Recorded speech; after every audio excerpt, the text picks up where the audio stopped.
acho que a gente já pode dar um início oficialmente à nossa sessão cultural, né, do mês de setembro. Queria, em primeiro lugar, apresentar para o Ricardo, que eu não sei se conhece, e para os outros convidados, o nosso presidente, Dr. Luiz Lavinsky, que está sempre presente e apoiando todas as nossas atividades, e os demais são acadêmicos, não é? Da Academia Sul-Rio-Grandense de Medicina, e alguns convidados. Então, esses são os presentes. Não sei se alguém gostaria de alguma manifestação inicial. Quem sabe o nosso presidente? Certamente. Uma manifestação de poucas palavras, mas gostaria de dar as boas-vindas ao jornalista Ricardo Chaves. Nós temos uma expectativa grande nesse momento, já que é uma pessoa tão qualificada no seu trabalho. Dar boas-vindas a todos os presentes, manifestar o nosso entusiasmo com o trabalho da nossa diretora cultural, isso eu repito nas reuniões, que está contagiando outros diretores também, principalmente os menos ativos. De qualquer maneira, a presença de um jornalista fotográfico com a experiência que já foi manifesta pela doutora Miriam no CARD, é para nós muito importante, porque acho que poucas coisas, poucas informações são tão adequadas quando bem documentadas fotograficamente. Eu lembro, há muitos anos, da Fatos e Fotos, que era uma revista da Bloch, que era uma maravilha, era uma leitura com comprovação do que estava se lendo, e claro que isso aqui vem de uma arte que certamente o Dr. Ricardo, em toda essa trajetória, bem consolidou e vai nos passar a sua vivência. Também, no que foi colocado pela doutora Miriam, a sua autobiografia foi premiada. E ninguém ganha um prêmio de autobiografia se não tem uma trajetória louvável, né?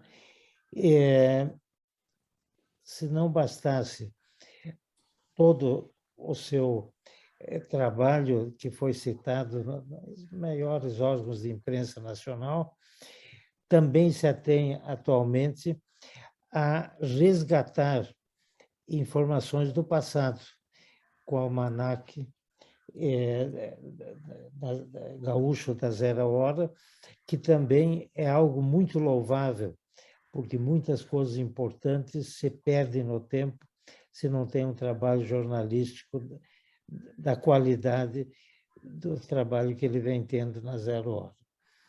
Eu não tenho que fazer muitos discursos, é só agradecer a presença dele, a presença dos senhores, e passar a palavra à nossa diretora, a doutora Miriam. Portanto, obrigada, presidente. Obrigada. Sempre me cabe fazer um resumo do nosso palestrante, que é sempre uma situação muito difícil pelo currículo que as pessoas que têm nos falado possuem. Então, o currículo do Ricardo Chaves, Cadão, como todos conhecem, ele, resumido, ele tem 36 linhas. E eu, arriscadamente, o resumi em 9 linhas. O Ricardo foi originalmente interessado por carros de corrida, o que parece ter antecedido o gosto pela fotografia, pelo que eu li. Ele trabalhou em jornais e revistas de vários locais do país, Rio, São Paulo, Brasília, mas ele iniciou e continua na mesma Zero Hora. Participou de várias mostras fotográficas, tanto coletivas como individuais, e tem fotos incluídas no acervo do MASP. Foi consultor na área de fotografia no Brasil e fora do Brasil. E também foi homenageado no festival Fest Foto Poa 2013 e já expôs no MAC, o nosso Museu de Arte Contemporânea aqui em Porto Alegre. Tem um livro autobiográfico, que já foi, autobiográfico, que já foi mencionado, que recebeu o Prêmio Açorianos de Literatura. E hoje edita a página, que também já foi mencionada. Na verdade, ao folhear, vou tentar mostrar o livro A Força do Tempo, nos deparamos com várias décadas de história do Brasil. Aliás, o que já foi mencionado quase com esses termos por um amigo dele que escreveu no livro. Tanto pelos episódios e situações que ele documentou, como pela galeria de retratos que encerra o livro, onde estão representadas 144 personalidades. Então, é de muito peso, isso tudo que eu tentei resumir aqui de uma maneira bem informal para o nosso grupo. E eu acho que agora só nos resta dar a palavra para o Ricardo Chaves, para ele dizer o que planejou ou o que gostaria de falar. Com a palavra, Ricardo. Tá bom, muito obrigado. Mais uma vez, então, agradeço o convite, aí, agradeço as palavras amáveis, tanto da Miriam como do Dr. Lavinsky, e dizer que, de fato, esse livro autobiográfico chamado A Força do Tempo foi fruto de uma homenagem que eu recebi no Festival Foto Poa, e que estava previsto ao homenageado a feitura de um livro que seria patrocinado pelo festival e uma exposição, além de uma mesa redonda, enfim, uma sessão solene que também aconteceu. Quando eu fui homenageado, acabou não se conseguindo a verba para fazer o livro ficou para depois, eu cheguei a dar início à tarefa de escrever e acabei meio desistindo porque não tinha dinheiro para fazer o livro. O projeto foi resgatado por um amigo chamado Pedro Haas, que entrou com o projeto no FUNPROARTE, e aí, então, finalmente, a gente conseguiu a verba e o livro acabou saindo. Eu costumo brincar que quem não gostar do livro, quem não gostou do livro, não precisa ficar muito preocupado, porque não haverá um segundo, até porque eu precisaria de mais 40 anos de profissão, de 50 anos de profissão, para fazer um segundo livro. Então, esse é provavelmente o único que vai sair feito por mim, né? Eu procurei, nesse relato, honrar a confiança dos meus colegas, né? E contar um pouco de como foi a vida de um fotógrafo brasileiro, fotojornalista brasileiro, nas décadas de 70, 80, né? 90 até. E eu procurei não só me ater digamos, aos melhores momentos, mas também contar alguns fracassos, algumas dificuldades, né, terríveis que a profissão encerra, né? E eu acho que eu procurei, acima de tudo, ser muito honesto ao colocar algumas experiências e fazer alguns relatos de fatos ocorridos durante algumas coberturas, né? Eu acho que, de um modo geral, as pessoas, às vezes, têm uma impressão um pouco equivocada com relação à nossa profissão, né? Não é incomum a gente ser, digamos, tratado, ou pelo menos visto assim, como uma espécie o fotojornalista, às vezes, é visto como uma espécie de abutre, né? Que está sempre à espreita da desgraça, enfim, para poder realizar seu trabalho e tal. Essas mesmas pessoas que nos criticam são as primeiras antigamente corriam para a banca, hoje correm para o celular, para ver o resultado do nosso trabalho, porque é através dele que a gente consegue compartilhar as experiências que acumula, né? Então, os fatos, as coisas que você assiste como testemunha muito de perto, exatamente por ser repórter fotográfico, elas são compartilhadas generosamente por gente como eu, que tem a minha atividade, a minha tribo, né? Que faz isso de forma muito honesta, correta e dedicada, né?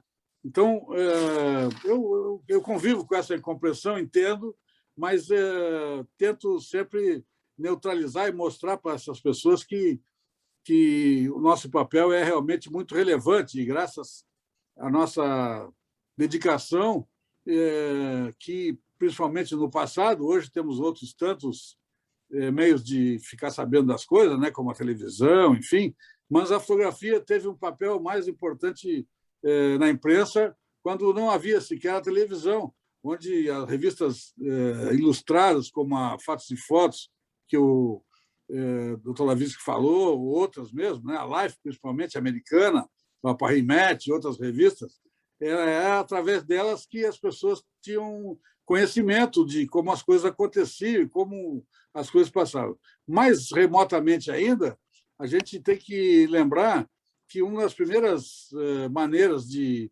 viajar sem sair do lugar foi através dos cartões postais, né? Então, fotografias de lugares que a gente nunca tinha estado, a gente ficava sabendo como eles eram através de postais, através de fotografias. Isso mudou, hoje a comunicação é instantânea, as coisas mudaram de forma brutal com a chegada da internet, né? Mas eu sou uma figura do século passado, eu nasci em 51 e atuei praticamente quase todo o tempo como repórter fotográfico no século passado, início desse. Então, a minha experiência hoje está, digamos assim, já quase jurássica, né? Não tem muito a ver mais com o que acontece hoje na imprensa atualmente. Mas eu vou tentar passar um pouco desse clima para vocês e queria que a nossa conversa fosse absolutamente informal e que qualquer um de vocês pudesse me interromper a qualquer momento, fazer a pergunta que achar conveniente, etc. etc.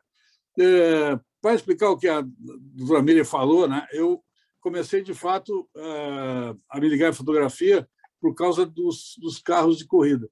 Eu, na verdade, eu fui aluno da Escola Técnica Parobé, fiz curso de mecânica, né, de máquinas e motores, e isso me vinculou muito. Eu gosto muito até hoje de carro antigo, né? Cheguei a reformar um carro, se não antigo, por falta de dinheiro, comprei um carro velho e durante uns 15 anos fiquei reformando um Gordini, em 1966, né? Que acabei vendendo por falta de espaço. Eu me mudei de uma casa onde tinha onde eu tinha um pátio grande, um apartamento, então acabei me desfazendo do meu carro que tão carinhosamente eu reformei durante 15 anos. Mas a mecânica sempre foi uma coisa que me fascinou, né? Eu tenho moto até hoje, eu gosto de fazer manutenção da minha moto e sempre gostei de trabalhar em mecânica. Nunca cogitei ser piloto, até porque não teria dinheiro para isso, nem berço para isso, né? Mas o sonho, digamos assim, juvenil de trabalhar num box, preparar um motor, essas coisas me deixavam sempre muito excitados, né? E eu comecei, então, assistindo as corridas de rua ainda, quando não havia Autódromo Tarumã, as corridas de rua no circuito da Cavalhada, Pedra Redonda, lá. Eu ia para lá aos 16, 17, 18 anos para assistir as corridas e ver o pessoal. E a primeira vez que eu rodei um filme inteiro de um único assunto foi exatamente quando eu pedi uma câmera emprestada para um tio e fui para fazer a corrida lá. Depois de feito todas as fotos, eu levei para um amigo que era amigo do meu pai, meu amigo, chamado Léo Guerreiro, pedi para ele revelar o filme, fazer algumas cópias. Ele tinha um estúdio fotográfico na Avenida Independência, ele foi muito gentil comigo e tal, e ali despertou a minha vontade de fazer fotografia. Quando eu tinha... Meu pai era jornalista, meu pai trabalhou com o governador Brizola, quando o Brizola era governador. Meu pai foi o secretário de imprensa do Palácio Piratini. E em 1961, agora, inclusive, se completaram 60 anos, né? Ele foi o responsável pela criação da rede radiofônica da legalidade. O microfone da Rádio Guaíba foi instalado no gabinete de imprensa no porão do Palácio Piratini, em 1961, exatamente na sala em que meu pai trabalhava. E ali o governador Brizola comandou a resistência à tentativa de golpe que tentava impedir a posse do Jango a partir da renúncia do Jânio Quadros, né? Então, meu pai sempre foi muito ligado ao trabalhismo antigo, né? O velho Partido Trabalhista Brasileiro, que não tem nada a ver com o PTB de hoje, né? E depois, em 64, ele tinha sido eleito vereador e foi cassado, teve os direitos políticos suspensos, pegou uma cadeia de 30 dias, enfim, foi um dos tantos brasileiros aí sacrificados pelo golpe militar de 1964. Na minha vida, aos 18 anos, lá, quando em 64 eu sou de 51, quer dizer, eu tinha muito pouca idade, eu tinha 71, eu tinha 13 anos, 12, 13 anos, né? Então, a nossa vida ficou bastante difícil, enfim, meu pai tentava trabalhar e, como ele era muito vinculado ao regime deposto, nenhum jornal de Porto Alegre dava emprego para ele como jornalista, ele tentou dar aula na universidade, também não conseguiu, e teve que sobreviver da maneira que pôde, né? Então, o dinheiro lá em casa andava muito curto, e eu, quando tinha lá pelos 18 anos, assim, resolvi que precisava trabalhar, até porque eu precisava do dinheiro para o fim de semana, para convidar uma namorada para ir ao cinema, ou tomar um sorvete, enfim, e decidi trabalhar. E achei que deveria trabalhar em alguma coisa que me desse prazer, né? E as duas coisas que eu gostava de fazer nessa época, aos 18 anos, era fotografia e mecânica, as duas coisas. Como eu não conhecia nenhum mecânico, mas conhecia muitos fotojornalistas, porque meu pai, sendo jornalista, era amigo de diversos deles, Pedro Flores, Léo Guerreiro, o Assis Hoffman, enfim, diversos fotojornalistas, o Aero Schneider, o Lemir Martins, muitos fotojornalistas eram muito amigos ligados ao meu pai. Eu fui atrás do Léo para ver se ele não precisava de alguém que pudesse ajudá-lo lá na agência que ele tinha, no estúdio que ele tinha na Independência. O Léo, muito gentilmente, disse que lá não tinha como trabalhar, mas que eu deveria procurar o Assis Hoffman na Zero Hora. Isso era 1969. A Zero Hora era um jornal que tinha começado em 5 anos antes, em 64, com o fechamento da Última Hora, né? A Zero Hora era um jornal ainda estigmatizado por ser um jornal do tipo que diziam que apertava e saía sangue, né? Mas não era muito justo. A Zero Hora era apenas um jornal, digamos, sem aquele peso do Correio do Povo, né? Que era uma espécie de Estadão nosso aqui, né? E sem aquele jornal vetusto, solene, né? Era um jornal mais solto e tal. E foi muito legal eu ir na Zero Hora lá e fui atrás do Assis, e ele me disse, com toda a sinceridade, né? Olha, não tem emprego nem para quem sabe fotografia, que dirá para quem não sabe, né? Então, se tu quiser aprender, basta tu vir aqui todos os dias, frequenta aqui, que tu vai acabar aprendendo. Eu estava, nessa época, ainda não tinha feito vestibular ainda, estava estudando, estava no curso médio ainda.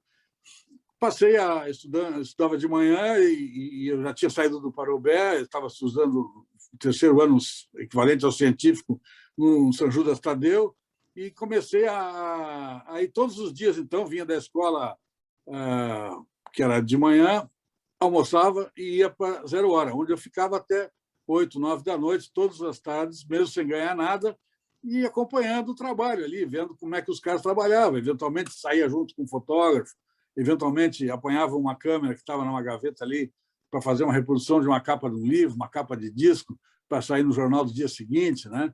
Aprendi a revelar, aprendi a copiar, aprendi a fazer aquelas provinhas de contato, né, para a redação. Escolhia as fotos que seriam publicadas através daquelas provinhas. Todos os fotogramas do filme eram impressos numa mesma folha de papel. Então, isso que a gente chama de contato ia para a redação, onde era eleita a foto que ia ser publicada, depois voltava, era copiada em tamanho maior, enfim, e baixava finalmente para a oficina, né? Eu ajudava no que eu podia, legendava as fotos ali, dava um jeito de entregar, preparava o material para mandar para o arquivo, cortava os filmes, envelopava, identificava o material, enfim, fazia o que eu podia. Depois de alguns meses, fui contratado como fotógrafo e fiquei muito pouco tempo como fotógrafo na Zero Hora, porque eu comecei lá em 69, fui contratado em 70, e em 71 eu já saí, exatamente porque o Assis Hoffman, que é quem tinha me dado a oportunidade de começar na Zero Hora, viu que eu estava trabalhando direito, já saía para a rua e fazia fotos, todos os dias tinha fotos minhas publicadas no jornal, e o Assis acompanhava, mesmo de longe, o que acontecia dentro do departamento de fotográfico da Zero Hora, e me convidou para trabalhar com ele. Eu, por gratidão, achei que devia atender o convite, e fui trabalhar com ele numa agência que ele tinha chamada Focontexto. É uma agência que atendia sucursais de jornais de Rio, São Paulo, aqui em Porto Alegre, né? Ou lá em Porto Alegre, já que eu estou no litoral nesse momento, e atendia a sucursal do Estadão, do Globo, do Jornal do Brasil, das revistas da Editora Abril, da Veja, da Placar, da Quatro Rodas, né? A agência fazia um pouco de tudo. E também atuava em outras coisas da área da fotografia. A gente fazia painéis fotográficos para agências bancárias, para loja, fazia coberturas, eventualmente, até mesmo de algum evento, assim, não casamento, batizados, as coisas não, mas uma assinatura de contrato com uma empresa, um audiovisual com uma empresa qualquer, isso a gente fazia bastante, né? E lá eu fui criando alguma experiência, fiquei alguns anos trabalhando com a CIS, e cada vez mais eu me dava conta que o fotojornalismo é o que eu queria fazer. Nunca gostei de fazer foto de estúdio. A gente também, na Focontexto, fazia fotos para a MPM, para a Merco, para diversas agências de publicidade da época, né? E eu nunca gostei de trabalhar em estúdio, não achava aquilo muito estimulante, mas sempre que saí para a rua, eu voltava gratificado pelo trabalho que tinha feito. Então, eu gostava mesmo de trabalhar na rua. Em 73, o Jornal do Brasil me convidou para trabalhar. A sucursal do Jornal do Brasil, em Porto Alegre, me convidou para trabalhar. Eu ganhava pouco na Focontexto, o JB me ofereceu o dobro do que eu ganhava. Eu falei com a CIS, ele imediatamente achou que era uma boa ideia, que o sucursal do Jornal do Brasil seria uma boa. Fui para o JB, consegui ficar alguns anos no Jornal do Brasil, na sucursal em Porto Alegre, consegui que a sucursal providenciasse um estágio para mim na sede do jornal, que era na Vida Brasil. O Jornal do Brasil, naquela época, era um jornal de grande repercussão, tudo que publicava, um jornal extremamente bem feito, o JB, né? E tinha feito uma sede magnífica no início, antes era na Avenida Rio Branco, do centro do Rio, passou para o início da Avenida Brasil, ali no bairro do Caju, e fez uma sede magnífica e tal. Era um jornal realmente muito bacana de se trabalhar. Fiz um estágio lá, fui para ficar uma semana, fiquei 2, fiz primeira página, fiz fotos para a primeira página, fiz diversas coisas lá, foi bem bacana. Mas eu acabei descobrindo que também lá os fotógrafos do JB ganhavam muito pouco, e eu ainda morava com o meu pai, com a minha mãe, enfim, com a minha família, e estava já pensando, tinha uma namorada, que é a minha mulher até hoje, a Lorene, e a gente já estava pensando em casar. Eu tinha 23 anos, eu achei que se eu fosse para o Rio, que é o que eu almejava, ganhando o salário que os fotógrafos do JB ganhavam, eu ia passar fome no Rio, porque era um pouco mais do que eu ganhava em Porto Alegre, onde eu não pagava aluguel, onde, enfim, a minha vida era mais barata. E eu achei que, se eu fosse para o Rio, com aquele salário não ia dar muito certo. Fiquei um pouco desestimulado de trabalhar no JB, onde eu tive a chance de trabalhar com gente muito bacana, né? Eu fui colega na sucursal JB do Henrique Mitchell, do Alexandre Garcia, da Eunice Jacques, enfim, uma série de jornalistas, o Nilson Souza, e uma série de jornalistas que depois até eu voltei a encontrar em outras etapas da minha carreira, né? Mas foi muito bom trabalhar no JB, mas eu fiquei um pouco desestimulado e recebi um convite do Luiz Cláudio Cunha, que era um jornalista da revista Veja, em Porto Alegre, que tinha assumido a chefia da sucursal da Abril, em Porto Alegre, e me convidou para ser freelancer. E eu, ousadamente, achei que valia a pena ser freelancer. Era um passo um pouco temerário, né? Me lembro que, quando eu fui falar com o diretor da sucursal do Jornal do Brasil, e dizendo que ia ser freelancer a partir de então, que eu queria pedir demissão para ir ser freelancer na Editora Abril, ele falou assim: mas tu vai deixar carteira assinada, férias remuneradas, 13º salário, tudo isso para ser freelancer, né? Isso era em 1973, né?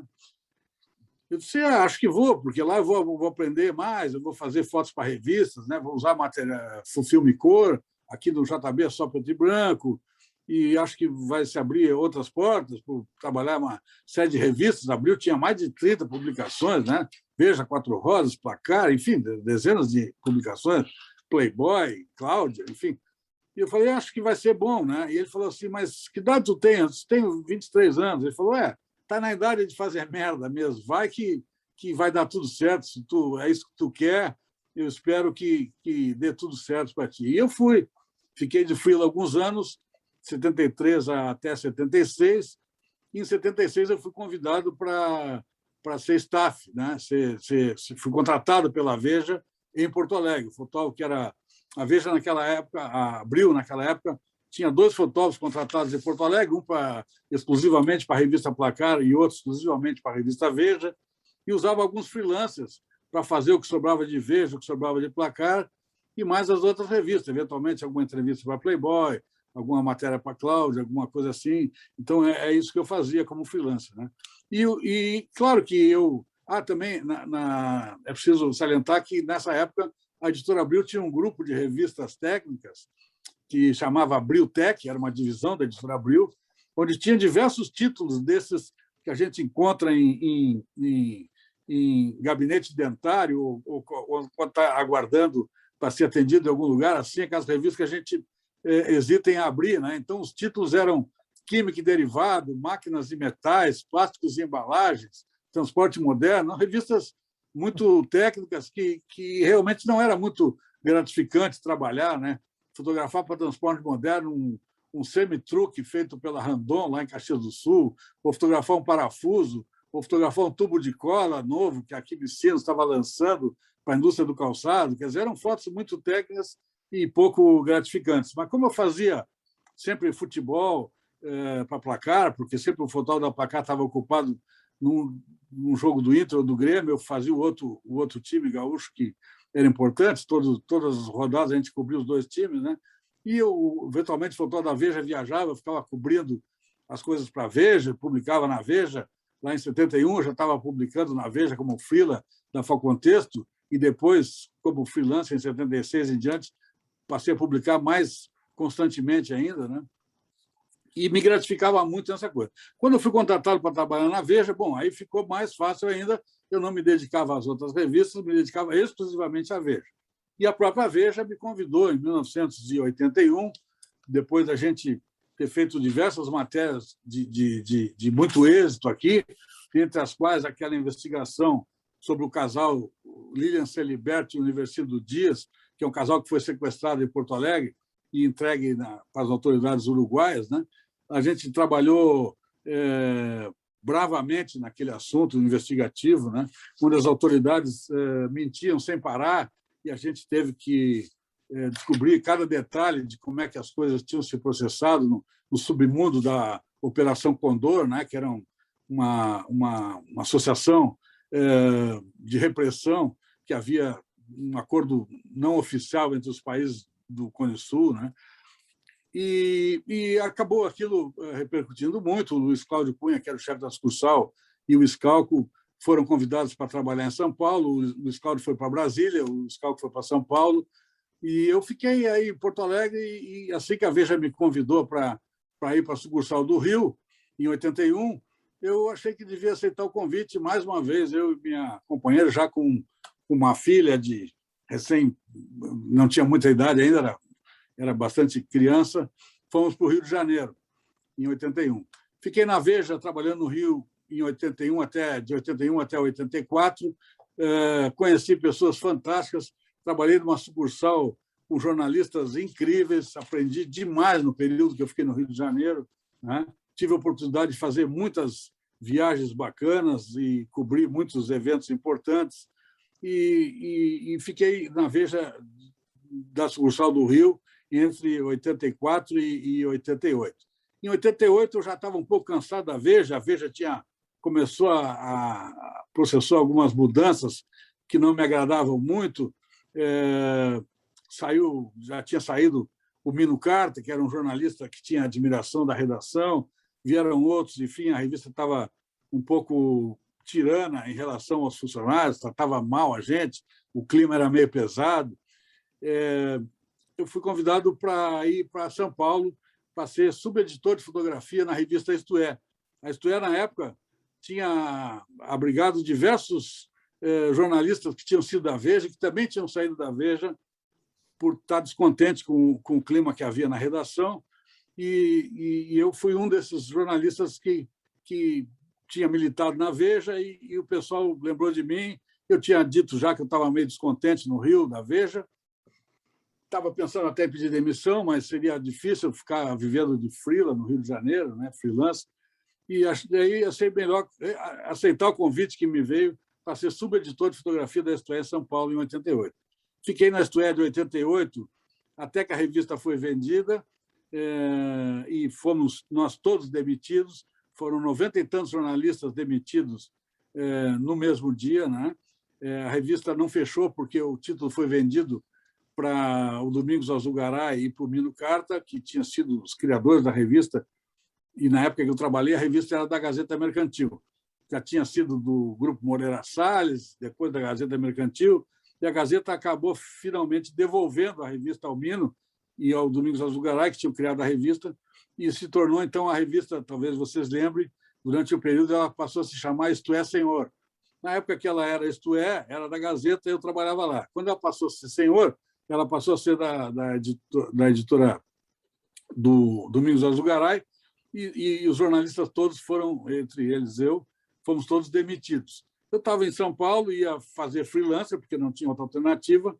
A essa altura já tinha um filho a mais, o Leonel. Meu filho nasceu no Rio de Janeiro, em 82, e tinha já a Letânia, que eu já saí de Porto Alegre com ela, e com 2 crianças. Tal. Em São Paulo, eu estava disposto a fazer freela, que é o que me restava, mas esse mesmo Luiz Cláudio Cunha, que tinha me convidado no passado para trabalhar na sucursal da Abril, estava chefiando a sucursal da Agência Estado, do Jornal Estado de São Paulo, em Brasília, e me convidou para trabalhar com ele lá. Na verdade, eu e a Lorene, minha mulher, já trabalhávamos juntos, porque a Lorene, embora tenha se formado em biologia, ela sempre trabalhou na produção. Desde a época da sucursal da Editora Abril, o Luiz Cláudio, que, aliás, foi quem me apresentou a Lorene, porque ele namorava uma amiga dela e a gente acabou se conhecendo através do Luiz Cláudio. O Luiz Cláudio tinha convidado a Lorene para ser secretária na redação, onde ela fazia a produção, marcava passagem, hotel, relatório de viagem, fazia toda a burocracia do dia a dia da produção da revista, né? Enviar material para São Paulo, enfim, ela sempre fez isso. Quando a gente foi para o Rio, a gente teve o segundo filho, e esse período do Rio ela não trabalhou, mas assim que a gente voltou para São Paulo, ela tinha um conceito muito bom na Editora Abril e voltou a trabalhar na Abril. Eu trabalhava na Isto É e ela trabalhava como secretária na revista Placar. Então, quando eu fui demitido da Isto É, tinha o salário da Lorene, mas veio o convite para ir para Brasília, e nós bravamente aceitamos mais esse desafio, porque como a gente já tinha saído de Porto Alegre para o Rio, já tinha saído do Rio para São Paulo, uma mudança a mais não seria, digamos assim, muita novidade, porque quando a gente estava acostumando numa cidade, já tinha, digamos, o dentista, o mecânico, essas coisas de serviço que todos precisam, né? Quando a gente já estava mais ou menos ambientado em cada lugar, vinha um convite para ir mudar de emprego, a gente sempre teve a ousadia de aceitar o convite e sempre foi em frente. E eu posso dizer com certo orgulho que, apesar das dificuldades, dos trancos da vida, eu sempre fui em frente, sempre para ganhar mais, nunca ganhei menos, sempre fui mudando de emprego, sempre para ganhar mais e sempre para trabalhar num lugar melhor, mais agradável, né? E foi o que aconteceu. Nós saímos de São Paulo, onde eu ia ter dificuldades como freelancer, e fomos para Brasília. Brasília, naquela época, viveu um momento muito especial, era o finalzinho da Constituinte, os últimos momentos do governo Sarney. Em seguida foi promulgada a nova Constituição, houve a primeira eleição para presidente, onde foi eleito o Collor, né? Então, o Collor, com aquele jeito que todo mundo lembra, todo dia ele fazia uma gracinha, andava de jet ski, pilotava avião da FAB, fazia miséria, e todo dia a gente fazia a primeira página. Então, foi muito bom trabalhar em Brasília na época da eleição presidencial. Já foi muito interessante, porque foi a primeira eleição para presidente depois da ditadura, né? Então, eu viajei muito com diversos candidatos, viajei com o Collor para Manaus, viajei com o Brizola para outros lugares, viajei com o Lula, enfim, a gente cobria todos os candidatos o tempo todo. Foi um momento muito efervescente do país e, obviamente, da sucursal de Brasília. Então, era muito bom estar na sucursal do Estadão em Brasília. A gente fazia a primeira página todos os dias e isso dava uma visibilidade bacana para o trabalho, né? o próprio Estadão me convidou, depois que o Luiz Cláudio Cunha deixou a chefia da sucursal, o próprio Estadão me convidou para ir para São Paulo, como um dos editores da Agência Estado na sede do jornal. Eu, que tinha ido para Brasília a convite do Luiz Cláudio, como ele não estava mais na empresa, me senti desobrigado de permanecer na sucursal de Brasília. A minha família não gostava muito de Brasília, embora a gente tivesse uma qualidade de vida muito boa. Tinha até uma casa alugada que tinha uma pequena piscina e tinha um terreno muito grande. A qualidade de vida em Brasília é muito boa, né? O clima é muito agradável, enfim. A gente achou que valia a pena voltar para São Paulo. E foi o que aconteceu. Eu aceitei o convite da Agência Estado, voltei para São Paulo, lá por 91, por aí, e fiquei trabalhando na sucursal não, na sede do Estadão, na Marginal, ali em São Paulo, né? na capital paulista.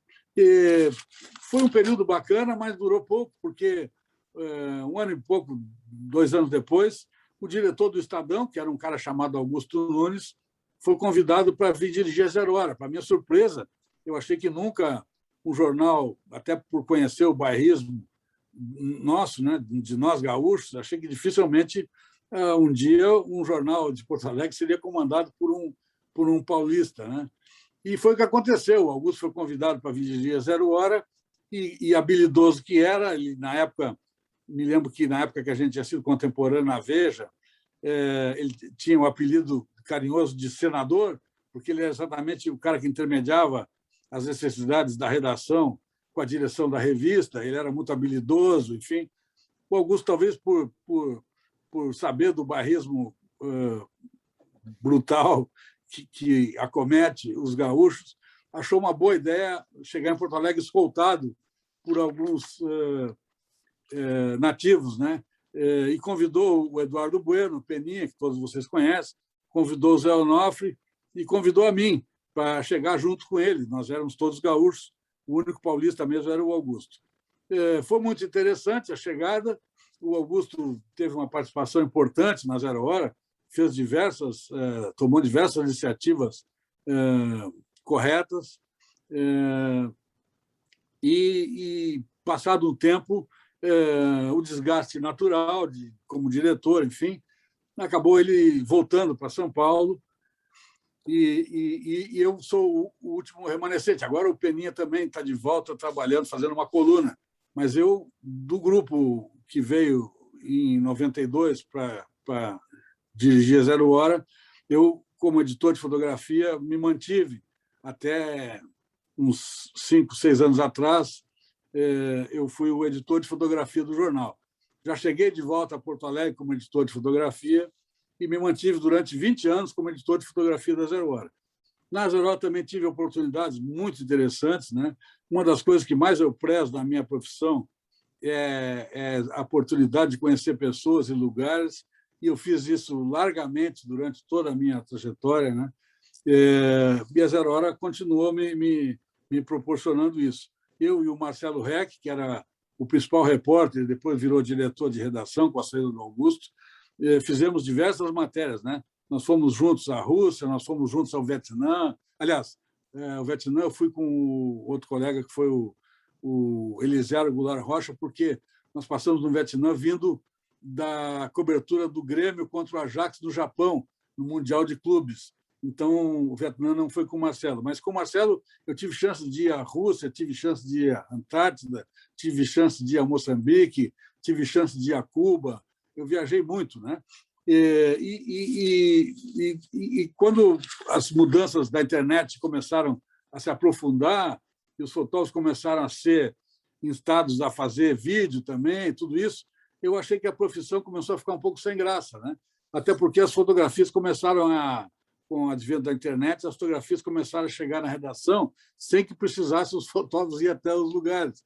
Os próprios amadores, os leitores, enfim, faziam as fotografias e botavam na rede e mandavam para a redação sem precisar que o fotógrafo fosse. Na época que eu atuei, que eu acho que foi uma época de ouro do fotojornalismo, né? Tanto nas revistas como nos jornais que eu trabalhei, onde fosse o presidente da República, ia um fotógrafo do Estadão, por exemplo, né?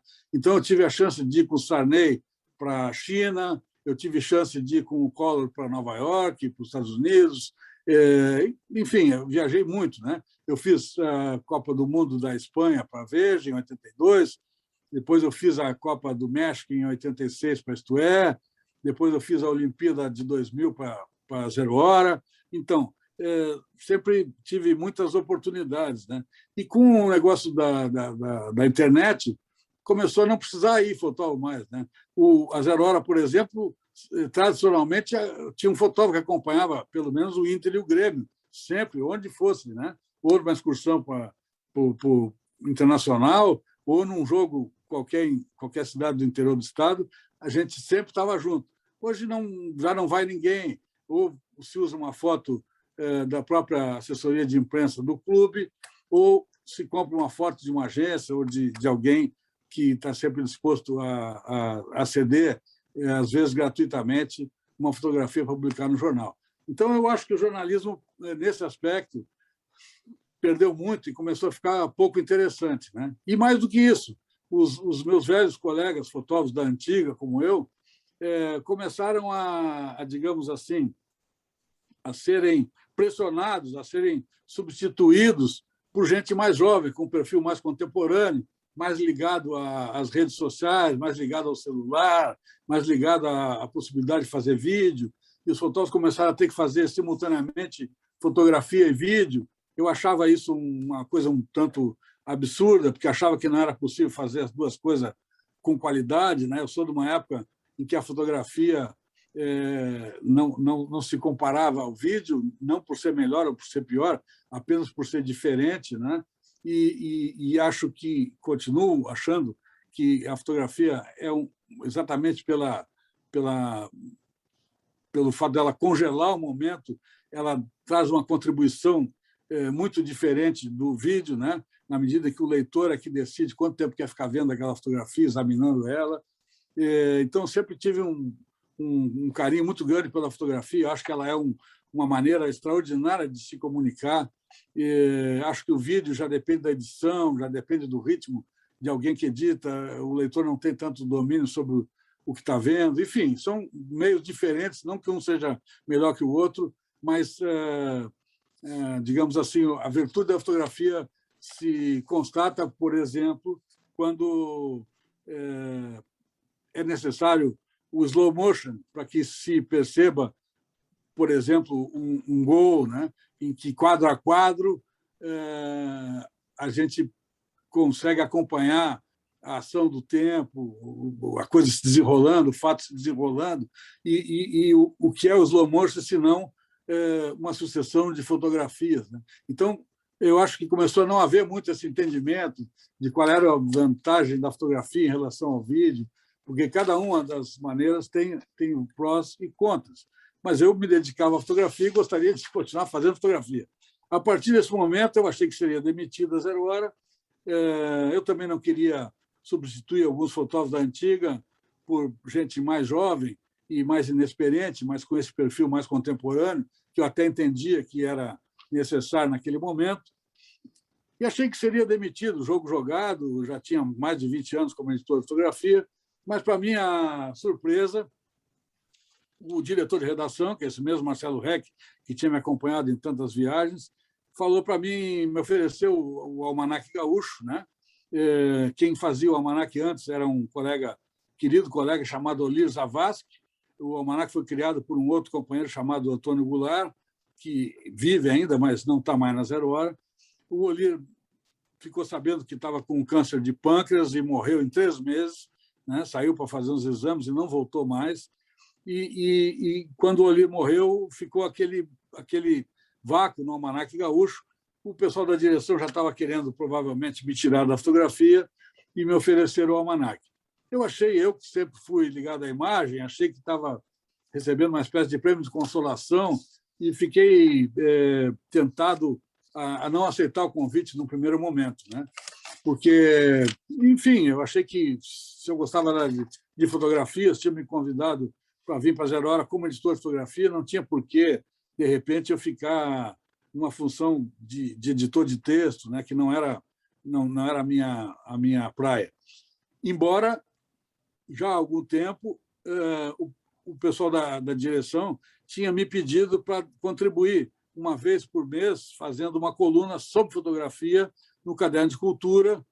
Eu fiz durante muito tempo uma coluna chamada Reflexo, que era apenas uma vez por mês e de um assunto que eu, teoricamente, dominava, que era a fotografia.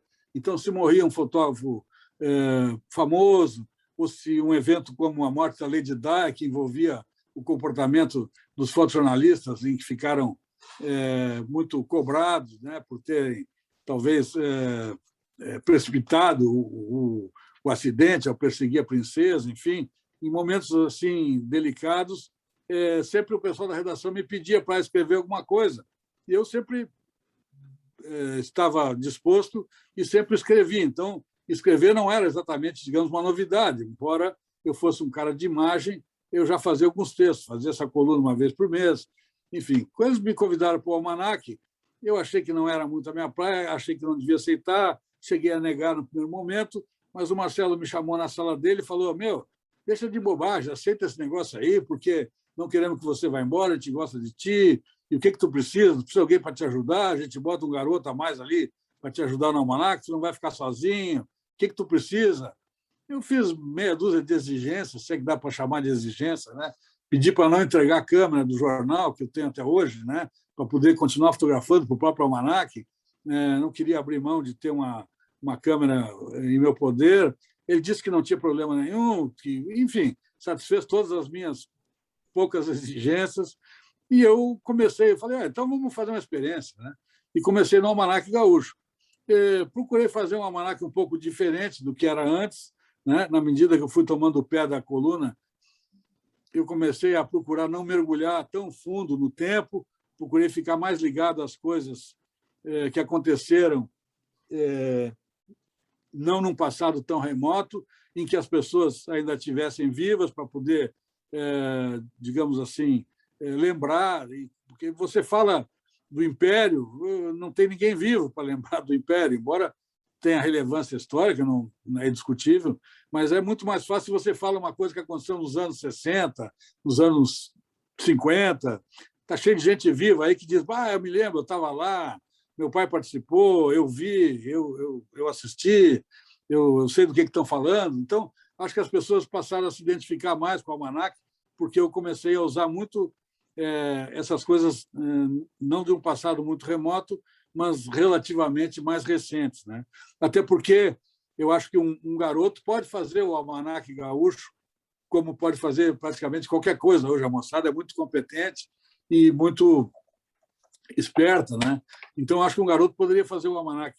Mas é inegável que uma pessoa de mais idade tem mais condições de contextualizar as coisas que acontecem e lembrar do passado, enfim, e recuperar um filme, um livro, uma história, uma coisa qualquer, um fato, com uma visão de quem não ficou sabendo através dos livros, mas ficou sabendo por ter participado, por ter testemunhado, enfim.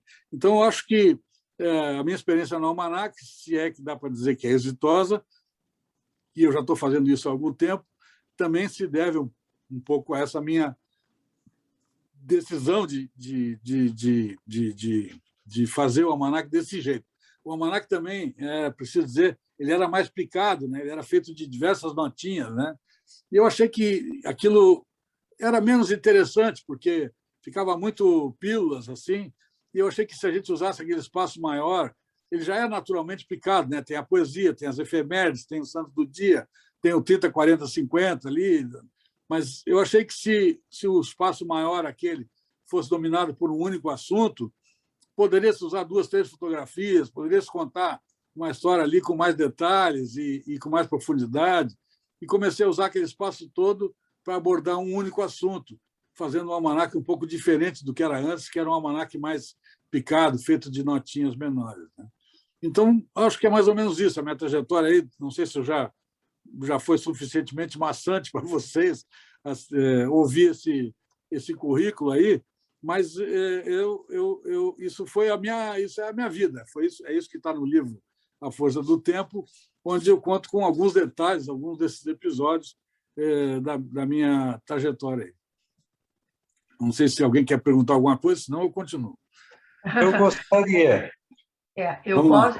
Em primeiro lugar, eu gostaria de dar a palavra para o Dr. Carlos Menck, né, que é o primeiro a levantar a mão. Boa noite, jornalista Ricardo Chaves. Eu gostaria de fazer essa manifestação, até em nome de toda a academia, em reconhecimento ao seu apoio integral, né, em meio à pandemia, no ano passado, quando a nossa instituição estava comemorando o seu 30º aniversário, e nós havíamos suspendido todas as atividades presenciais, estávamos paralisados, e chegou o dia 19 de maio, que seria o dia da inauguração da academia, e a única coisa que nós tivemos de celebração foi uma página inteira do Almanaque Gaúcho. E esse é o reconhecimento que eu quero fazer nesse momento, jornalista. Isso muito nos ajudou a ressuscitar no meio daquele marasmo, daquele temor, daquela incerteza. E logo depois, outra grande homenagem ao nosso decano, João Gomes Mariante, também, de página inteira. Então, eu quero deixar isso bem explícito. E cumprimentá-lo por essa fascinante trajetória de 60 anos fotografando a história do Brasil, a história política, esportiva, os fatos através do mundo. Realmente, esse é uma trajetória muito peculiar. Meus cumprimentos. Muito obrigado. Eu quero dizer que, na verdade, eu não fiz mais do que obrigação, né? Uma das coisas que eu tenho muito claro para mim, na minha posição como titular da coluna Almanaque Gaúcho, é exatamente abrir espaço para as diversas manifestações, né? Uma das tradições do Almanaque, e agora, inclusive, estão, digamos, congeladas, são os encontros de família, né? Vocês lembram bem, família tal se reúne, não sei o quê, família isso, aqui. Nós aqui, que somos o Rio Grande do Sul, tem uma forte presença de imigração italiana, alemã e tal. Esses encontros de família sempre, embora sejam de interesse muito particular, digamos, em relação ao leque de leitores do jornal, interessa muito poucas pessoas, o jornal sempre foi um canal de comunicação entre os familiares e um canal que possibilitava aglutinar as famílias, né, nesses encontros e tal. Então, a foto antiga da família, contar um pouco das origens e registrar os dados do próximo encontro e tal, era uma das funções do Almanaque, que eu nunca deixei de lado, pelo contrário, sempre procurei estimular, embora às vezes ficasse tão difícil que eu tinha que, para contemplar todo mundo, picar a coluna e botar 3, 4, 5 famílias, às vezes, porque no fim de semana estava com tanta solicitação de encontros que ficava difícil de contemplar todo mundo, né? E também eu não queria que todos os dias o Almanaque fosse encontros de família, porque também acho que os leitores merecem uma coisa mais diversa, um pouco os assuntos mais variados, né? Então, eu procurava sempre fazer uma modulação ali entre os encontros de família e outros temas, né? Mas os encontros de família sempre foram muito importantes. E essas efemérides de aniversário de empresa, ou aniversário, às vezes, uma pessoa que está fazendo 100 anos, ou uma entidade que está, enfim, comemorando alguma data e tal, eu acho isso muito bacana, né? Porque a vida é feita pelas pessoas, né? Quer dizer, um dia alguém se reuniu lá e resolveu fazer a Academia Brasileira de Medicina, um dia alguém resolveu fazer isso, aquilo, fundar uma empresa, fazer não sei o quê, e contar essas histórias é fascinante. É quando eu me reencontro com a minha vocação de repórter, né? De contar histórias. Então, quando tem fotos antigas, eu deliro, eu acho fantástico, né? Às vezes, fotos incríveis que chegam para mim de arquivos particulares, né? De arquivos pessoais, né? Então, isso me dá um enorme prazer, né? e eu procuro realmente aproveitar todas as colaborações que eu recebo. Eu vivo, até porque todos os dias fazer uma coluna, a coluna é diária, né? Todos os dias encontrar um assunto interessante, não é brincadeira. Eu vivo preocupado e o que eu vou botar no dia seguinte, e às vezes fico sem dormir, ou pelo menos durmo preocupado, né? Amanhã não tenho nada, que será que eu vou botar? Né? Às vezes planejo uma coisa quando é uma data redonda, eu sei que vai acontecer, bom, eu consigo planejar com antecedência, mas não é incomum eu, às vezes, chegar na manhã de um dia e não saber exatamente o que vai ser a coluna do dia seguinte. Então, isso é uma angústia tremenda, você não tem ideia do que seja passar por isso, né? Mas, enfim, eu acho que eu brinco sempre, inclusive, que as colaborações me aliviam um pouco, inclusive, quando chega uma colaboração bacana, eu fico feliz da vida, eu digo, pô, é um dia menos, quando eu digo que os leitores trabalham, eu trabalho menos, né? Porque quando os leitores trabalham, colaboram e mandam coisas, eu já sei o que eu vou botar. Então, eu sou muito grato às colaborações bacanas que chegam todos os dias, né? E quando não tenho nada, eu tenho que catar alguma coisa para botar, eu vou sempre atrás e faço aqui um agradecimento público a 2 mananciais de informação, os quais eu lanço mão seguidamente. Um deles é a coleção da Revista do Globo, né? Que é uma revista fantástica que foi fundada em 1929 em Porto Alegre e que durante anos e anos fez um serviço magnífico, né? Eu recupero lendo, eu tenho uma edição digitalizada, eu tenho uma coleção digitalizada de toda a Revista do Globo, e quando eu não tenho nada é só folhear, eu pego uma revista lá dos anos 40, começo a folhear, em seguida vem uma notícia ali, uma pauta, um assunto interessante qualquer, me lembra um fato qualquer, vem uma foto boa ali, eu aproveito. Então, a Revista do Globo, a coleção da Revista do Globo, eu lanço mão seguidamente no Almanac Gaúcho. E outro manancial enorme é o nosso decano dos historiadores aqui em Porto Alegre, que é o Sérgio da Costa Franco, né? Que muitos dos senhores conhecem, que tem um livro fantástico chamado Porto Alegre Guia Histórico, onde ele simplesmente botou no papel o trabalho de pesquisa de uma vida inteira, onde ele leu todas as atas da Câmara Municipal de Porto Alegre, né? Eu fico imaginando quem faria isso por diletantismo, por dedicação, que nem o Sérgio fez, né? E tem cada verbete, cada rua ali, se você botar ali Rua Riachuelo, ele vai dizer a Rua Riachuelo começou não sei quando, era chamada de Rua do Cotovelo até o ano tal, ganhou o nome de Riachuelo por isso, isso e isso, ali, né, viveu fulano, viveu Beltrano, aconteceu isso, aconteceu aquilo. Então, ele tem cada verbete para cada logador de Porto Alegre. O trabalho dele é fantástico, né? Se eu não tenho nada para botar no almanac, se eu pegar qualquer verbete do Guia Histórico de Porto Alegre, arrumar uma foto antiga do lugar que ele fala ali, está feito o almanac do dia seguinte, né? Então, eu já tive oportunidade de dizer para o Sérgio mais de uma vez, eu falei, Sérgio, se eu tivesse caráter, eu devia depositar o dinheiro que eu ganho da 0 Hora, metade dele, pelo menos, eu devia depositar na tua conta todo mês, né? Porque o que eu uso os teus livros, as tuas informações, sempre no meu almanac, é um absurdo, né? O que eu chupo, entre aspas, né? de coisas que você garimpou, né? Dedicadamente, e hoje estão aí à disposição de todo mundo. Eu acho que o trabalho que o Sérgio fez, a cidade de Porto Alegre nunca vai conseguir ser grato o suficiente com o Sérgio, né? Ele tem outros livros, né? Tem um chamado Porto Alegre Ano a Ano, enfim, tem uma obra consistente, né? Ele é um cara extraordinário. Né? Bom, eu quero dar a palavra para outra pessoa, fazer comentário, alguma pergunta. Sim. Um momentinho, o Dr. Jorge Neumann primeiro, depois o Dr. Luiz.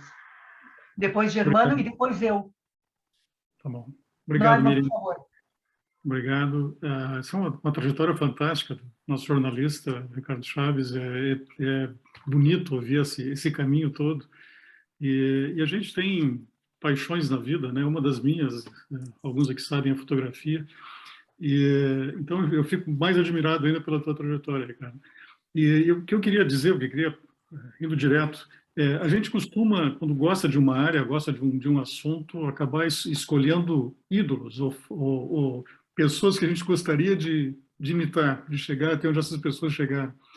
E em fotografia eu tenho um nome que eu gosto muito, e fico pensando em ti. Deve ter alguém que tu gostou na tua vida, que tu acompanhou e que tu acha que é legal, que seria bacana emular essa carreira ou o que essa pessoa fez. E eu fico pensando quem seria essa pessoa para o Ricardo Chaves. Um Capra, um Cartier-Bresson, ou quem seria esse cara, Ricardo Chaves? Então, eu lá nos primórdios da minha carreira, meu ídolo era o Assis, né? Ele era não por ser o chefe do departamento, mas por ser exatamente um cara que já tinha viajado muito, feito diversas coisas, né? Então eu tinha o Assis como uma referência. Isso é bacana, eu acho. Quando a gente está começando, a gente quando é jovem é muito tonto, né? Eu posso dar diversos exemplos aqui de tontices que eu cometi na minha juventude, né? E o Assis foi uma espécie de referência que eu tinha, né? Claro, com o tempo a gente vai aprendendo mais, vai vendo que tem gente que começou a fazer fotografia muito antes da gente, né? No início a gente sempre se sente meio inventor da roda, né? E depois começa a ver que não, que a coisa vem de longe, que já tem outros fotógrafos que ficaram conhecidos por fazer um trabalho importante, coerente, autoral, né? E aí a gente começa a descobrir que gente que nem essas que você falou aí. O Cartier-Bresson certamente é um dos meus ídolos, não só pelas fotos fantásticas que fez durante a vida toda, mas também muito pelas coisas que disse, né? Pela maneira como pensava a vida. Aliás, eu acho que não é por acaso que o trabalho dele reflete exatamente essa cabeça brilhante que ele tinha, né? Eu já li mais de uma biografia do Cartier-Bresson e tenho um profundo respeito, né, pela figura humana que ele é, né? Então, acho que não por acaso ele se tornou essa grande referência internacional, considerado praticamente um dos criadores do fotojornalismo, né? Mas tem muitos outros, né? Você falou no Robert Capa, é outro também, li já a biografia do Capa. O Capa era uma figura romântica, né? Ele era um cara, digamos assim, que beirava a irresponsabilidade, né? Fazia praticamente só o que queria, né? Era um mulherengo, um beberrão, era um sujeito, digamos assim, pouco sóbrio, mas muito arrebatado nas coisas que fazia, né? E acabou morrendo depois de pisar numa mina na Indochina, né? Então, são pessoas que, quando você descobre o homem por trás do trabalho, né, é inevitável que você fique fã, né, e fique com aquele nome como uma referência, né? E no Brasil mesmo tem diversos, né? O nosso Sebastião Salgado é uma figura extraordinária, né? Tem um trabalho magnífico, né? Tem um cara que eu acho que talvez de todos seja o que melhor representa um fotógrafo brasileiro. Se eu tivesse que escolher um único brasileiro para representar a fotografia brasileira, não é o caso do Salgado, que é um fotógrafo internacional, né? Mas assim, um fotógrafo que operou no Brasil, que tem profunda ligação com as raízes do nosso povo, do nosso país, eu diria que é o Walter Firmo, né?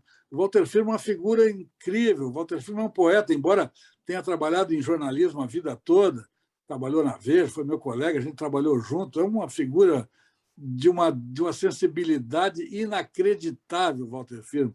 Eu presto todo o tributo, ele é uma figura encantadora, ele é um poeta, ele é completamente pura sensibilidade, Walter Firmo, né? Eu brinco também com ele que diz, Firmo, o dia que alguém lê lá quem eram os fotógrafos na nossa época, né, vai chegar à conclusão lá que fotógrafos no Brasil naquela época era Walter Firmo, Ricardo Chaves, tal. Isso é uma injustiça contigo, porque achar que nós dois fazemos a mesma coisa é errado, né? Você realmente é um fotógrafo extraordinário. Eu sou apenas um operário do fotojornalismo aí, mas você realmente é um cara que tem um trabalho autoral, tem uma acessibilidade para enxergar o que ninguém enxerga, que é muito particular e muito, muito tua. E ele é realmente, se vocês pegar o trabalho do Firmo, ele tem uma habilidade, né, para lidar com as coisas, tanto da cor, da plástica, da composição, de tudo, né, do humano, é um poeta, né? Dá para resumir nessa palavra, né? Aliás, a poesia e a fotografia têm muito em comum, né? Outra coisa que eu gostaria até de registrar, é muito comum o fotojornalista, né, ser vinculado ao jornalismo, né? Vinculado à notícia, vinculado à urgência, vinculado à pressa, ao testemunho. Mas, na verdade, nós fotógrafos, dentro de uma redação, a gente é uma espécie de estranho no ninho, né? Porque, na verdade, nós fotógrafos nós somos mais historiadores, né? Nós gostaríamos mais de trabalhar com a folga dos historiadores, com mais calma, com mais paciência para abordar profundamente o assunto, né? O fotojornalismo é feito numa correria que não permite nem você refletir direito sobre o que está fazendo, né? Porque o jornal está fechando, tem que mandar. Agora, então, com a internet, antes ainda tinha o chamado deadline, onde você trabalhava até X horas e, a partir daquele momento, você tinha que correr para a redação para baixar as fotos, né? Agora não, agora, com as versões online, o tempo todo está fechando. Então, você está fazendo e mandando, fazendo e mandando, fazendo e mandando. Todos os fotógrafos hoje em dia trabalham desse jeito, né? Então, hoje, ninguém mais tem tempo para refletir sobre o que está fazendo, né? E nós, fotógrafos, pelo menos os da velha guarda, né, a gente sempre se identificou mais com os historiadores. A gente quer ficar no jogo até o fim e não fazer os 10 primeiros minutos e correr para o laboratório para mandar uma foto, que nem a gente fez, que nem eu fiz a vida toda, né? Correr para o quarto do hotel, onde o banheiro foi transformado em laboratório, e revelar os filmes ali precariamente e fazer uma conexão via telefone, mandar uma telefoto do quarto do hotel lá do outro lado do mundo, né? Então, a gente, se pudesse, ficava no jogo até o fim, para saber quem ganhou, para fazer o último gol, e não fazer os 10 primeiros minutos e correr para garantir a capa do jornal do dia seguinte, né? Eu fui para o Japão com o Grêmio e fiz 20 minutos de partida, e nós estávamos em 2, eu e o Guaraci.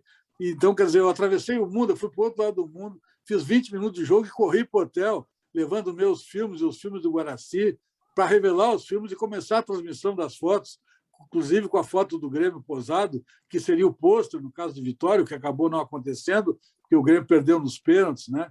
Mas você vê que incrível, né? Você atravessar o mundo para ir fazer uma partida de futebol e fotografar 20 minutos de jogo e sair do estádio correndo em direção ao hotel, onde está montado no banheiro um laboratório provisório lá, e começar a transmissão das fotos, né? E ficar 24 horas acordado até terminar de transmitir a última foto, né? Então, nós fotógrafos temos muito a ver com essa coisa do contador de história, do historiador, mais até do que com a pressa do jornalismo. É claro que as câmeras digitais, a internet, até, digamos assim, nos tornaram mais aceitáveis, porque nós sempre fomos um empecilho. O jornal queria fechar e a gente ainda ia ter que revelar o filme, ainda ia ter que fazer a cópia, ainda ia demorar para resolver o problema, né? Os jornalistas estavam sempre, nossos colegas, estavam sempre nos pressionando com a urgência. Manda logo esse troço, foto boa é foto cedo, diziam os editores, né? Não tem essa de querer a melhor foto. Foto boa é a primeira que chega na redação, é a primeira que tem que baixar. Então, a gente sempre viveu, por ser fotógrafo e, ao mesmo tempo, jornalista, essa contradição de não poder amadurecer, a ficar olhando. Ninguém pede para alguém pescar rapidamente, né? A pescaria supõe uma espera, uma paciência. E você pega um peixe pequeno, não fica satisfeito, espera mais um pouco, quem sabe vem um maior. Fotografar é exatamente isso, né? Ninguém pode exigir de um fotógrafo que fotografe com pressa, né? Mas o jornalismo exige, a gente faz com pressa. Se precisar, a gente faz. Mas não que faça isso feliz da vida, faz porque não tem outro jeito, e a gente sabe da importância do nosso papel e também não vamos nos negar. Mas fotografia é mais que isso, né? Então, quando você pega um fotógrafo como o Firmo, que é um poeta, um cara que, né, as fotos dele permitem que você fique ali diante da foto, faça uma reflexão de todos os aspectos, formal, cromática, né? É uma experiência, ver uma foto do Firmo, ver um livro do Firmo, é uma experiência de compartilhamento do que é ser um ser humano, né? Então, essas coisas são importantes a gente ter em mente, né? Então, eu que sempre volto a dizer, né? Fui um operário da profissão, sempre me sujeitei, e talvez até por isso tenha tido bastante sucesso, né? Porque sempre tive atento ao meu papel, sabia que tinha que fazer e sair correndo, não interessava se eu ia deixar para trás o que eu mais gostaria de fazer, ia ficar perdido no tempo, né? Eu sempre corri, sempre procurei atender às necessidades e corresponder às expectativas que eram depositadas, né? Você imagina que você sai daqui, vai para qualquer lugar do mundo fazer uma foto, a foto tem hora para chegar. Você vai acompanhar o presidente na China, que nem eu fui com o Sarney, você tem hora para mandar foto, né? Tudo que acontece até determinado momento você faz. Depois daquele momento não interessava, você abandonava a cobertura e corria para o banheiro do hotel lá para revelar o filme, fazer uma ligação telefônica, às vezes precária, né? Você viajava levando um case, uma caixa de alumínio, onde tinha um ampliador, laboratório fotográfico com aquelas banheiras, levava os produtos químicos em pó para diluir e fazer o revelador, o fixador no hotel, deixar tudo pronto para na hora está tudo pronto para ir na temperatura certa para poder fazer a revelação. Levava o secador de cabelo, levava lâmpada 220, 110, porque podia queimar a lâmpada do ampliador e você tinha que substituir, porque senão não ia ter cópia. Então, sabe, luz de segurança, era uma parafernália de coisas, sempre pagando excesso de bagagem, sempre tendo que chegar no aeroporto horas antes para poder mandar o material, sempre se incomodando na alfândega com aquela monte de tralha que a gente viajava, né? Além do laboratório, a bolsa, onde você tinha que levar filme suficiente para o trabalho que você está fazendo, o que sempre foi difícil de você estimar. Quantos filmes você precisa para determinada cobertura? Né? Quantos filmes você precisa para fotografar uma Copa do Mundo? Quantos filmes você faz numa partida? Né? Depende da partida. Né? Então, são coisas que as pessoas talvez não prestem atenção, mas que foram a nossa vida. Se eu contar para vocês que ainda hoje eu tenho sonhos incríveis de coisas que eu não estou conseguindo fazer, que eu não estou conseguindo mandar, que eu estou fotografando e a foto não está boa. E eu digo sempre que ainda é estranhíssimo, porque são sonhos totalmente anacrônicos, né? Sonhos que no mundo digital não são compatíveis com o mundo digital, né? São preocupações que eu tinha no passado e que me infernizaram a vida toda e que eu soube, de alguma forma ou outra, driblar, senão eu não estava aqui hoje conversando com vocês. Né? Mas eu tive experiências muito amargas, né? Algumas, né? Eu conto no livro, por exemplo... Oi, desculpe. Não. Falo demais, né? Só que... Não, a gente ficaria muito tempo mais. Mas acontece que nós temos mais inscritos, então eu vou pedir o seguinte, vou pedir para essas pessoas inscritas que sejam meio rápidos dentro do possível, para que os outros possam também se manifestar, porque muitos têm curiosidades aqui. Então, primeiro, pela ordem, doutor Lavinsky. Eu vou ser telegráfico, então. Tá. Uso da palavra para lhe felicitar, porque me ensinou o que é um repórter fotográfico e passei a admirar mais do que eu admirava. Segundo, é de que estou de acordo com a sua opinião de que fotografia marca mais na vida da gente. Me fez lembrar da menininha lá no Vietnã que recebeu o napalm e ficou na nossa mente tudo que estava acontecendo lá. Depois um menino de braço levantado com soldado armado lá na Segunda Guerra Mundial e assim por diante. Talvez o único filme que marcou dessa maneira é do 11 de setembro, que é um filme que teve mais. Então, realmente, eu comungo com esse seu ponto de vista de que a foto marca mais nossas vidas.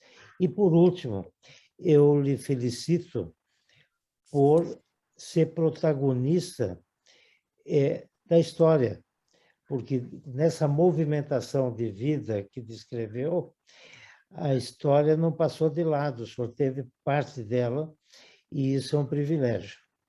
Lhe felicito. Verdade. Só um comentário breve sobre isso. Tá, muito grato, muito grato. O acadêmico Germano Bonot, por favor. Estou me colocando, acadêmica Miriam, na posição do fotógrafo que tem que entregar rapidamente as coisas, as palavras. Vou tentar resumir também é um comentário, não é uma pergunta, né, sobre a palestra em si. Queria cumprir, e esse comentário começa com um cumprimento ao Ricardo pelo trabalho que fez, né, para preparar esta palestra e pelo que fez ao longo de sua vida. E diria que sim, tem 3 coisas que me chamaram a atenção e que são apenas curiosidades. Uma, o Gordini, que foi seu passatempo durante muitos anos. Eu tive na vida um Gordini. No momento em que minha família tinha saído de Porto Alegre, meus pais foram morar fora e venderam o carro, nós ficamos sem carro. E eu ganhei um Gordini no Elmo Diplomata de sorteio. Então, isso só para lhe causar inveja. Fantástico. A outra é quando você fala da legalidade. E eu era aluno do Colégio Júlio de Castilhos, acompanhei muito de perto o movimento da legalidade na frente do Palácio, ouvindo a Rádio Guaíba, na rede da legalidade que foi montada e que não sabia que era o seu pai que tinha feito essa cobertura.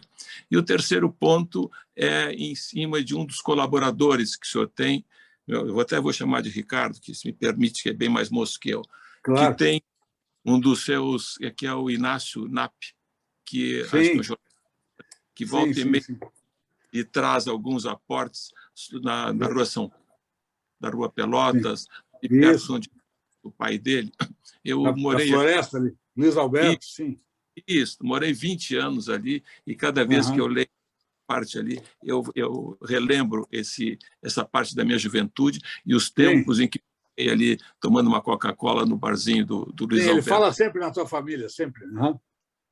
E sempre tu publicas, né? Então, queria te agradecer isso, porque eu acho que bom. a equipe que tu desse essa referência é o Sérgio da Costa Franco. Parabéns pelo trabalho. Muito grato. Obrigado, Bruno. Muito grato. Oba, chegou a minha vez, que eu acho que eu estou mais indócil aqui para fazer pergunta do que para organizar a reunião. Eu teria 4 perguntas que não vou fazer, claro, em função do tempo, vou fazer uma só, que é a seguinte. Eu tenho um livro em casa, que eu não lembro bem o título, mas que é Ofícios que não existem mais em Porto Alegre ou no Rio Grande do Sul, não lembro bem, Porto Alegre, Rio Grande do Sul, ofícios. E eu fico encantada de ver aquelas profissões, aquelas coisas que é um livro muito ilustrado, colorido, e que não se tem mais. Então, eu queria perguntar se o fotojornalismo é uma profissão candidata a não existir mais. Eu acho que, de uma certa forma, sim, e de outra forma, não. Eu acho que vai continuar tendo espaço sempre para o ensaio, né? Assim como o Sebastião Salgado, por exemplo, resolve fazer um ensaio sobre o meio ambiente, resolve fazer um ensaio sobre o êxodo, né? Sobre as pessoas se mudando de um lugar para o outro, né? As migrações em função das crises econômicas, enfim. Um tema qualquer, né? Que você decide fazer e faz um ensaio sobre ele. Eu acho que esse tipo de fotojornalismo, que é, ao mesmo tempo, fotojornalismo e é também fotografia documental, esse está assegurado, vai existir sempre e sempre vai ser saudado com muito reconhecimento, porque eu acho que é um trabalho sempre relevante, normalmente profundo, e só se impõe se for muito bem feito, e etc. Né? Então, esse tipo de coisa acho que vai haver. Agora, o fotógrafo, aquele fotógrafo do flagrante, aquele mais ou menos já sumiu, né? Porque hoje 90% das fotos são feitas por câmeras automáticas aí, quer dizer, os acidentes, os roubos, não sei o quê, tudo é câmera fixa ali que você separa a imagem e ou é um vídeo ou é o quadro a quadro e você hoje às vezes publica imagens que são feitas de uma forma impessoal por uma câmera fixa presa numa parede, né? Então, o fotógrafo flagrantista, aquele que corria para o local do acidente, como a gente dizia, né? Corre lá que dá local, a gente dizia na redação, né? Dá um acidente, então corre lá porque ainda os carros estão lá, a vítima ainda está lá, enfim, tá, né? Esse tipo de coisa está bastante prejudicado, porque quando você chega, 5, 6 amadores já mandaram fotos feitas antes, com mais calor do momento do que é que você vai fazer, que quando você chegar lá as coisas já não vão estar, a chama já não vai estar tão alta, ou a vítima já foi retirada, enfim, a coisa já esfriou, entre aspas, né, como se diz, né? Então, esse tipo de fotógrafo, eu acho que está bastante prejudicado, condenado, né? Então, eu acho que o repórter fotográfico sempre vai haver, mas com uma mudança de perfil bem acentuada, assim, né? Aquele cara que ficava sentado na redação, corre para o local para fazer tal coisa, esse aí já era, esse aí não tem mais espaço, né? Tá, obrigada. Alguém mais quer fazer uma colocação? Eu quero, com a mão levantada. Doutor Sérgio de Paula Ramos. Não, Cadão, o Neumann te perguntou a respeito das suas referências, vamos assemelhá-las aos pais na fotografia, né? Eu vou fazer uma pergunta complementar. Quais são teus filhos prediletos na fotografia? Qual foi a fotografia que te deu mais prazer de capturar a imagem e qual foi a que você passou maior sufoco? É difícil eleger uma, assim, né? Mas claro que você falou bem, né? Filhos, né? Todas elas são filhos, então você gosta de todos, né? Você não gosta mais de um filho do que do outro, embora às vezes você tenha preferência por uma coisa ou outra, né? Acha que esse é melhor nisso, o outro é melhor naquilo, um é mais afetivo, o outro é mais inteligente, o outro é mais solidário, enfim, as pessoas são diferentes uma das outras, a gente percebe isso até mesmo nos filhos, que a gente tem responsabilidade por ter ajudado a forjar a personalidade, né? Mas as pessoas são únicas, né? Então, as imagens também são assim, mas eu posso citar um episódio que eu cito sempre, não é, talvez até já tenham ouvido falar, mas eu tive um momento assim que foi um momento muito delicado assim na minha vida, que foi quando eu estava cobrindo a visita do Papa João Paulo ao Brasil, né? E eu estava em Goiânia, né? Eu trabalhava para o estado de São Paulo e eu era fotógrafo do pool, ou seja, eu viajava no avião com com parte da comitiva do Papa, né? Tinham 2 Boeing 737, um viajava o Papa e o staff mais próximo, e outro viajavam os jornalistas e outros assessores do Vaticano e tal. Então, eu era um dos fotógrafos do pool e estava em Goiânia. Eu já conhecia, já tinha feito cobertura papal antes, né? Uma das coisas muito interessantes, eu elencaria nesse hall de coisas importantes que eu fiz, foi exatamente cobrir a visita do Papa João Paulo à Polônia. Quando ele foi eleito Papa, era o primeiro Papa não italiano, né? E a Polônia, na época, ainda era um país comunista. E quando ele voltou pela primeira vez, já eleito Papa ao país dele, de origem, eu estava lá, fui enviado especial pela Veja. Eu tinha ganho um prêmio da Editora Abril, que me garantia uma viagem para o exterior, e eu estava indo para a Europa naquela época, e eles disseram, já que você está indo para a Europa, quem sabe tu vai até a Polônia e cobre essa visita para a gente lá e fica mais uns dias na Europa por conta dessa viagem aí, né? E tu aproveita e manda as fotos para a gente lá. E foi mesmo muito interessante. Eu fui para a Polônia, junto com o João Paulo II, lá, e tive a oportunidade de ver quão católico é o país, né? A Polônia é um país extremamente católico, a massa de gente na rua era uma loucura, né? O governo, inclusive, impôs algumas restrições, o Papa só podia ficar 24 horas em Varsóvia quando chegou, então tinha uma série de acordos ali para viabilizar a visita, né? Então, foi muito legal estar nesse momento lá, né? Há quem, inclusive, diga que o comunismo no mundo não acabou com a queda do Muro de Berlim, mas talvez tenha acabado com a eleição do primeiro Papa não italiano, né? De um Papa de um país comunista. Tem gente que acha que o turning point dessa virada aí foi exatamente a eleição do João Paulo. Mas, enfim, eu estava em Goiânia cobrindo a visita dele, eu já tinha coberto a primeira visita que ele fez ao Brasil e acompanhei ele em todas as capitais, Manaus, Salvador, enfim, Porto Alegre, inclusive, Rio, São Paulo e tal. Mas essa viagem era uma viagem onde ele ia a mais cidades menores, Florianópolis, Goiânia, Campo Grande, não sei o que, era outra cidade. E a gente fez, em 10 dias, 12 dias, fizemos 10, 12 capitais, foi uma loucura, assim, a gente não tinha tempo de tomar banho, de dormir, de nada, era um inferno absoluto. Eu estava no cercadinho da imprensa, onde os fotógrafos ficam confinados ali, e tinha um tapete vermelho enorme, e o Papa estava se despedindo depois de ter rezado uma missa no estádio Serra Dourada, em Goiânia, e ele vinha vindo caminhando pelo tapete vermelho, e antes dele ingressar no tapete, lá na ponta, um pouco antes, ele tinha provavelmente ido ao interior do estádio, talvez depois de rezar a missa, ido no banheiro, tomar um café, sei lá, e aí estavam as autoridades todas ao longo do tapete aguardando para se despedir dele, e na ponta do tapete tinha o Papa Móvel que levaria ele para o aeroporto, enfim. E nós, jornalistas, estávamos no cercadinho de imprensa ali, confinados no cercadinho de imprensa, e, de repente, um garoto de 10, 12 anos rompe o esquema de segurança, rígido, né, muito rígido, e invade ali a área onde estavam as autoridades, e um agente já pega o garoto pelo braço e vai tirar ele dali, e o governador de Goiás, na época, Eurípides Rezende, diz, não, para aí, deixa o garoto aí, ô garoto, vem cá. E aí deixa que o agente larga o garoto vem até o governador, e nós estávamos meio longe, mas dava para ouvir a conversa, né? E ele pergunta, o que você quer aqui? O que você veio fazer aqui?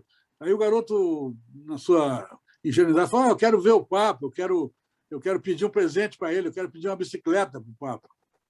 E ele disse, então fica aqui do lado, aqui que nós vamos conversar com o Papa, aqui, fica do meu lado aqui.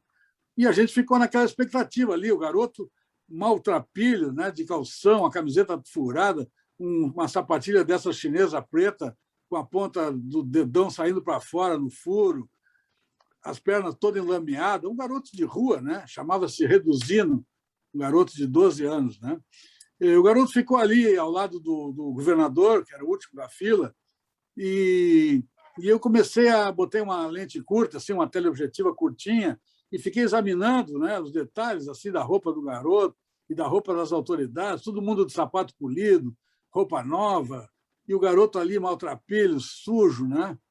Todo mundo com um cartãozinho preso no tapete, colado no tapete, identificando a posição e o cargo que exercia, né? Então, todo mundo com a identificação e o garoto sem cartãozinho nenhum, colado no tapete ali na frente dele, né? Era o verdadeiro anônimo, uma coisa totalmente surreal, né? Então, aquele garotinho ali, eu fiquei mal, assim, comecei a ver aquilo, fotografei só as perninhas dele e os sapatinhos de todo mundo e as meias ali. Ver aqui na foto? Tem a foto aí. Eu posso até mostrar, eu tenho o livro aqui, se precisar eu mostro a foto. Não, eu estou mostrando aqui, Ricardo. Tá, porque eu não estou vendo, mas enfim, eu fotografei aquilo, né? E aí o Papa veio, e veio vindo, eu troquei de lente, botei uma lente mais aberta para poder fotografar o encontro dele com o garoto. O Papa acolheu o garoto num abraço fraternal, assim, muito comovente, né? O garoto muito carente, me lembro assim, o Papa com aquela roupa branca imaculada, aquele garoto sujo abraçado nele, o abraço durou um certo tempo, né? Foi uma coisa que me comoveu assim profundamente, eu fiquei numa emoção tal que eu mal consegui fotografar, né? Eu fotografei, e o Papa se despediu ali e entrou no Papa Móvel e foi embora, e eu caí no choro, de uma forma assim, um choro convulsivo mesmo, né? Eu soluçava, né? Chorava, e alguns colegas em volta de mim não entenderam nada, por que eu chorava daquele jeito, né? E um italiano, me lembro que um fotógrafo italiano de uma agência perguntou: o que houve? Perdeu a foto? Eu falei: não, eu fiz a foto. Mas então está chorando por quê? A foto é ótima. Ele dizia para mim, né? A foto é ótima, por que está chorando? E eu dizia assim: não, estou chorando porque a foto é ótima, mas a vida é uma merda. Entendeu? E aí ninguém entendia nada. Até hoje os colegas me chamam de chorão, né? Alguns que estavam trabalhando comigo não entenderam nada. Até hoje, eles assim, e aí, está chorando muito ainda? Eu ainda ouço brincadeiras desse tipo. Não leva a sério, não leva a mal, né? Porque realmente foi um quase fiasco, assim, né? Mas eu caí num choro total, assim, eu fiquei completamente destroçado, né? Aquilo para mim foi insuportável, né? Então, é isso, né? Quer dizer, a profissão, isso é outra coisa, os fotógrafos são sempre encarados como se fossem, estivessem escudados pela câmera, né? São pessoas frias, capazes de dominar os seus sentimentos para poder fazer a foto. Sim, mais ou menos, a gente tenta, né? Porque vive disso, está acostumado a fazer isso, então faz até em condições adversas. Mas dizer que a gente consegue mascarar o sentimento é mentira, né? Eu fico arrasado, muitas vezes, você fotografa determinadas coisas, determinadas atitudes, determinadas... Né? Você vê uma pessoa cair, que nem eu vi duas cair do edifício da Renner, lá, se espatifar no chão. Como é que você vai para casa e dorme tranquilamente naquela noite? Né? E assim, tantas outras coisas. A morte é uma coisa... Né? Eu assisti o Pedro Pereira morrer carbonizado na frente da minha lente, no Autódromo Tarumã. Né? Então, sabe, são coisas que deixam a gente profundamente abalado. Não tem essa de que você sai ileso, né? Não, você sai totalmente sequelado, né? Pode ter certeza disso. Bom, O alguém mais? O Marchek. Ótimo. Onde é que ele está? Está com a Estão me ouvindo? levantada. Sim, Marchek, por favor.